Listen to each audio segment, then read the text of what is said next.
ଶ୍ରୀ ଜଗନ୍ନାଥଙ୍କର 56 ଭୋଗରୁ ଗୋଟେ ହେଲା ବାଡ଼ିଆ ଡାଲମା। ମନ୍ଦିରରେ ବନେଇବାର ଶୈଳୀ ସମ୍ପୂର୍ଣ୍ଣ ଅଲଗା, କିନ୍ତୁ ଏ ବାଡ଼ିଆ ଡାଲମାକୁ ଘରେ ବନେଇବା ପାଇଁ ଆମେ କ'ଣ କରିବା ନା, ହରଡ଼ ଡାଲି କିଛି ନେଇକି ଭଲ ଭାବରେ ତାକୁ ପାଣିରେ ଧୋଇଦେବା। 3-4 ଥର ଧୋଇଦେବେ।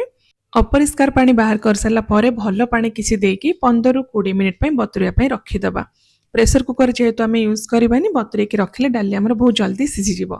ଆଉ ପରିବା ଭିତରେ ଏଇଠି ମୁଁ କଖାରୁ, ପୋଟଳ, ଝୁଡ଼ଙ୍ଗ, ସାରୁ, ଖମ୍ବ ଆଳୁ ଆଉ 2ଟା କଞ୍ଚା କଦଳୀ, ବାସ୍ ଏତିକି ପରିବା ମୁଁ କାଟିକି ରଖିଛି।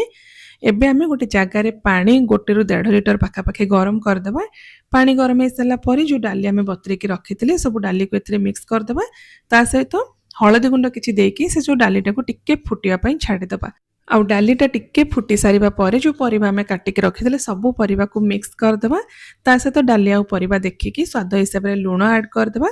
କଭର କରିକି ମିଡ଼ିୟମ୍ ଫ୍ଲେମ୍ରେ ଏଇଠି 10-15 ମିନିଟ୍ ପାଇଁ କୁକ୍ କରିବା, ବା ଡାଲି ସିଝିବା ଯାଏଁ ଆପଣ କୁକ୍ କରିବେ। ଡାଲି ସିଝି ସାରିଲା ପରେ ସେଥିରେ ଅଦା ଛେଚା, ଗୋଲମରିଚ ଗୁଣ୍ଡ, କୋରା ନଡ଼ିଆ, ଫ୍ରେଶ୍ ନଡ଼ିଆ କୋରିକି ସେଥିରେ ମିକ୍ସ କରିବେ, ଆଉ ଅଳ୍ପ ଟିକେ ଗୁଡ଼। ତା ସହିତ ଲାଷ୍ଟରେ ନାଡ଼ି ବଡ଼ି ଅଳ୍ପ କିଛି ଦେଇକି ତାକୁ କଭର କରିଦେବା। ଲୋ ଫ୍ଲେମ୍ରେ 1-2 ମିନିଟ୍ ପାଇଁ ଫୁଟେଇବା।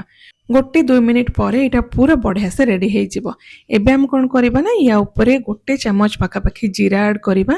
ଆଉ ଗୋଟେ ଜାଗାରେ ବା ତଡ଼କା ପ୍ୟାନ୍ରେ ଘିଅ ଗରମ କରିକି ସେଥିରେ ଅଳ୍ପ ଟିକେ ହିଙ୍ଗୁ ଦେଇଦେବା। ସେ ଗରମ ଘିଅଟାକୁ ଆମେ ଜିରା ଉପରେ ଢାଳିଦେବା। ତ ଏଇଠି ଆମର ବାଡ଼ିଆ ଡାଲମା ପୁରା ରେଡ଼ି ହେଇଗଲା। ଏଇଟାକୁ ଆପଣ ଭୋଗ ବି ଲଗେଇ ପାରିବେ ଠାକୁରଙ୍କ ପାଖରେ, ନହେଲେ ଯେକୌଣସି ବିନା ପିଆଜ ରସୁଣ ଦିନମାନଙ୍କରେ ବି ଆପଣ ବନେଇକି ଖାଇପାରିବେ।